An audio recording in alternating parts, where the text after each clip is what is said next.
So both 911s in my mind are interesting military actions.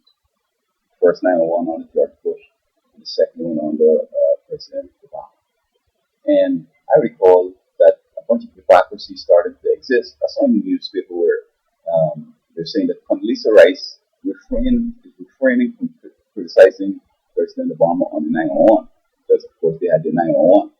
And when you look at these two 911s, I mean, for them to attack President Obama when just but three people died, yes, the symbol of the power of the country in Libya had been attacked, the embassy, and it's this and all that, and so forth.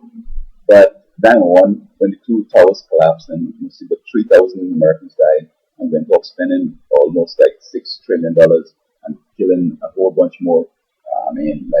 The president said this. President Obama said, "I am not interested in investigating the George Bush administration relating to the 911." But they would not even return that kind of courtesy. They're saying, "Oh, we want to know more about this 911."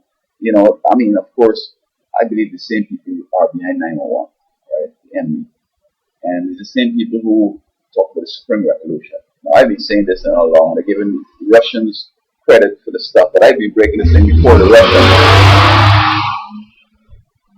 I understand this thing better than anybody in the world, I think. But they won't give me credit. Hey, that's cool.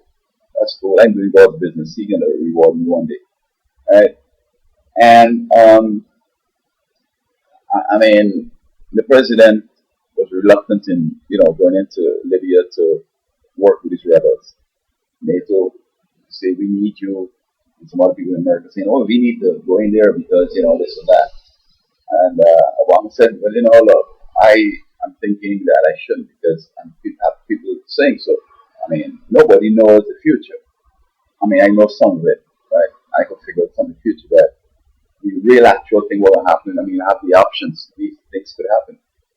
But he was reluctant and, so on.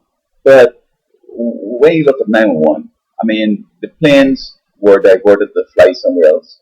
Bush went to Florida.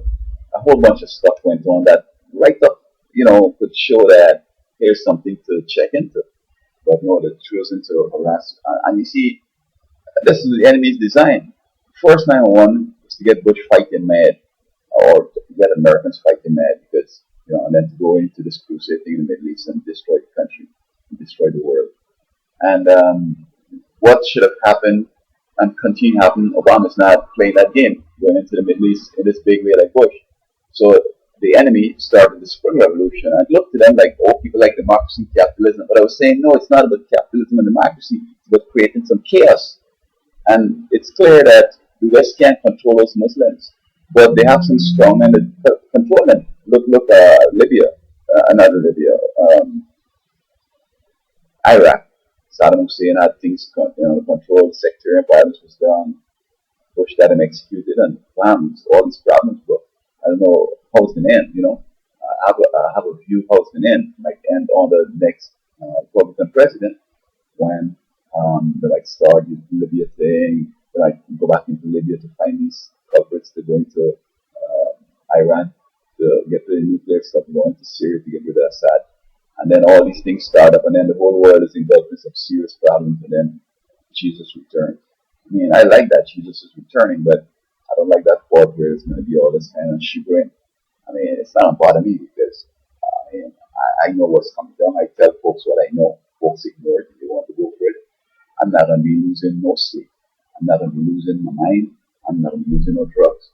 And if they don't want to give me that food, my God's going to take care of that. I promise that the bread and water are going to be sure. You saw with Elijah when Jezebel, the evil queen, was trying to kill him. And he went into the forest and a raven brought him a sandwich. And then right over there was water springing. So God will take care of me and all the people that love him and so on. So, but the hypocrisy is very sort of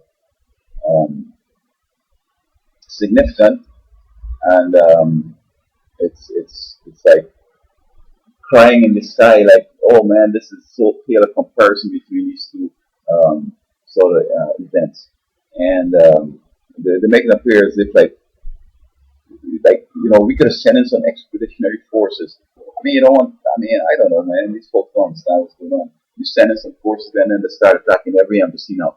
So you have forces sent over there. You can't take on all those wars at the same time, man. They require for one, just multiply that by how many places you have to go.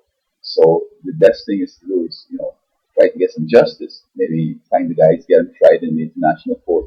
This is the time where people have to use some common sense. Things in the past didn't work in the past. You can't bring them now. You have to operate differently. And the enemy keeps probing and probing to find your weak spot. So if Romney were to win, man, I tell you, I got my bags packed, ready to roll.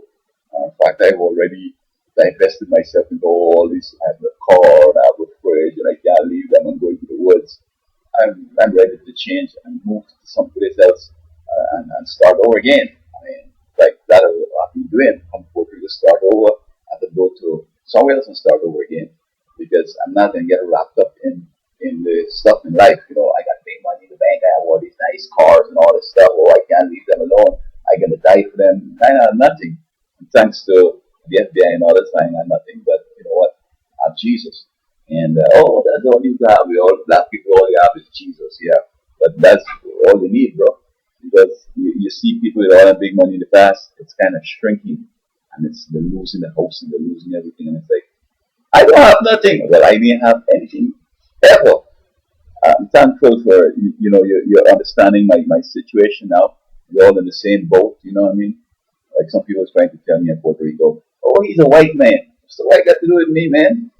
I mean, like, it's like, hey, man, you take care of your business, and nice white boy, but take care of your business and just go on, man. You want me to give my lunch money because you're white? Is everybody in the same boat now? No jobs, no money, losing the house, can't pay the bills, credit cards can't be paid. You know what I mean? So the hypocrisy here is very, very conspicuous, and I hope the electorate gets the drift that we're not ready yet. I mean, things are still shaky, and we make the wrong move. From here, things could turn so ugly. It's like, oh boy.